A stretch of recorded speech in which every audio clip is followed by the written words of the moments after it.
It's Monday, January 7th. My name is Rich, and this is your 5-Minute Fix. Welcome to the 5-Minute Fix, where we take stories about pretty much anything from pretty much anywhere and try to give it to you in 5 minutes or less today.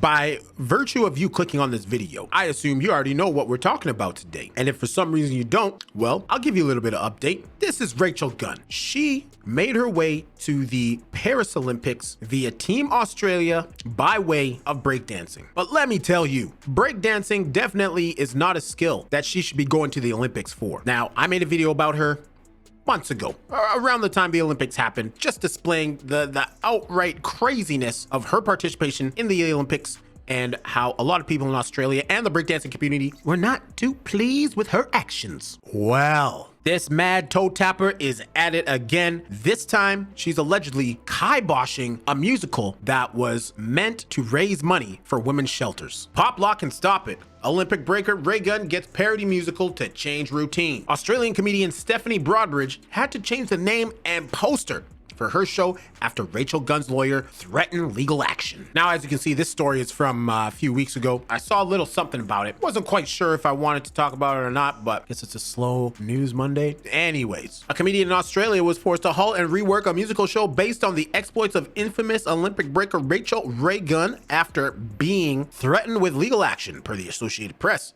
Stephanie Broadbridge was set to premiere RayGun, the musical, at a comedy club in Sydney last week, but the show was called off hours before its scheduled start after Gunn's lawyers contacted the venue. According to Broadbridge, Gunn's lawyers told her that they'd trademarked the poster for the musical, which featured a silhouette of Gunn dancing, and said they were concerned that Broadbridge was damaging Gunn's brand. Broadbridge denied she would ever do that, adding, "She doesn't need me to do that."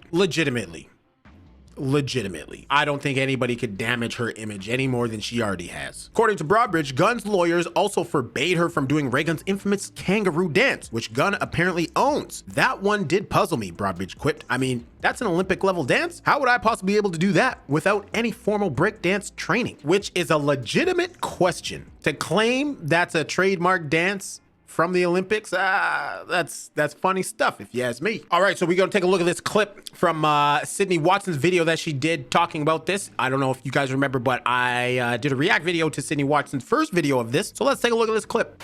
Now, this situation started a couple weeks ago on December 6, 2024, when comedian Stephanie Broadbridge announced that a parody musical she had planned, called RayGun the Musical, had been cancelled.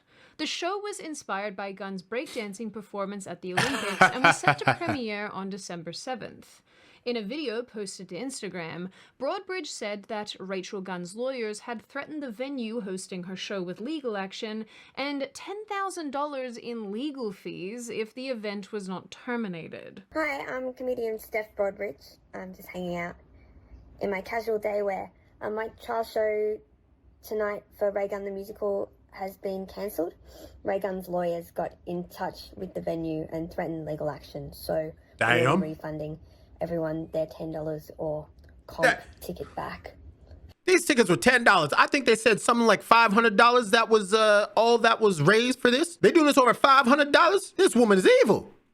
For that, her lawyers trademarked my poster, which is flattering. I hope they do something fun with that. And they were also worried that I was damaging her brand, which I would never do. She doesn't need me to do that. They also said I wasn't allowed to do the dance because she owns the kangaroo dance. That one did puzzle me. I mean, that's an Olympic level dance. How would I possibly be able to do that without any formal breakdancing? So there you go. Comedian who was throwing on this musical, doing this charity event for women's shelters, just explaining how puzzled she was about the whole thing and how disappointing it was. I think I'd have to agree with her. But we would be remiss if we didn't get to hear what RayGun had to say about this situation herself. We have not sought any costs from all this. So there's a lot of talk around this $10,000. That was from really early on. Day one, my lawyers were acting on my behalf. They'd sent out letters. As far as I know, lawyers acting on your behalf means you tell them what you want to do. They say, do you want to be recouped for expenses? You say yes or no. They go ahead and say the damn thing. And, they asked for a response by a certain time. They didn't hear a response. And, we were worried that we might have Of course not. They didn't think you were serious. Why would somebody respond to this? They would have thought it was a joke. I would have thought it was a joke. They'd be like, you kidding me? For real? But obviously no one wants that. And so the 10K would just be my potential legal costs if we had to go Potential? to court. Gunn makes it sound like her lawyers were going rogue and just doing whatever they wanted, which is probably not the case, given that they have an obligation to run things past their client. So although Gunn Like I tries said. to distance herself from this, she certainly knew what was taking place, even if Hell she yeah. didn't know what was specifically being said. Abso-freaking-lutely.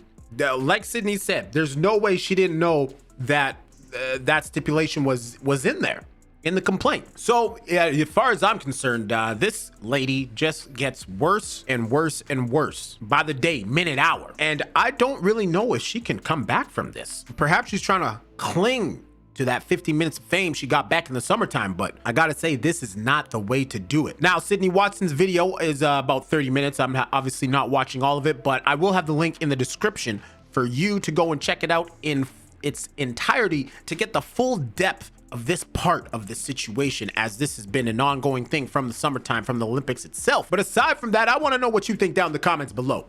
Thank you for watching. My name is Rich. This has been your 5-Minute Fix.